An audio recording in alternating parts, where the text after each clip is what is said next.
లో ఇన్ని దశాబ్దాలుగా ముఖ్యమంత్రి గారిని మన నారా చంద్రబాబు నాయుడు గారిని చూస్తున్నప్పుడు ఎప్పుడు ఆయన ముఖం ఇంత నవ్వుగా నేను నా జీవితంలో ఎప్పుడు ఎవరూ చూడలేదు.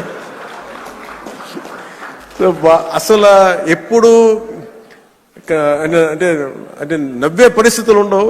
ప్రత్యేకించి ఇందాక మన గౌరవ శాసనసభ్యులందరూ కల్చరల్ ప్రోగ్రామ్స్ చేస్తూ ఉంటే ఒక నియోజకవర్గాన్ని బాధ్యత మోసే ఎమ్మెల్యేకి ఇన్ని బాధ్యతలు ఉంటే 175 నియోజకవర్గాలు, ఆల్మోస్ట్ ఒక ఇన్ని పార్లమెంట్లు, 25 పార్లమెంట్లు, ఒక రాష్ట్రం, ఇన్ని కోట్ల మంది జనం బాధ్యత మోసే వ్యక్తి నవ్వు రావడం అనేది ఉండదు. ఎప్పుడు లోపల ఎలా చేయాలి సమస్యను ఉంటుంది. అలాంటి వ్యక్తికి మీరు, అలాంటి బలమైన నాయకుడికి మీరు నవ్వు కలిగించినందుకు మనస్ఫూర్తిగా మీకు చేతులెత్తి నమస్కరిస్తున్నాం.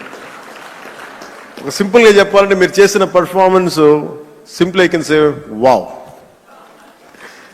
అసలు ఎంత ఆనందాన్ని ఇచ్చిందంటే నేను మర్చిపోయాను. నేను అసలు అంటే నేను ఇంటికి వెళ్ళి కూడా కొన్ని రోజులు నవ్వుకునే పరిస్థితి ఉంది నాకు. అంటే ఇది ఎంత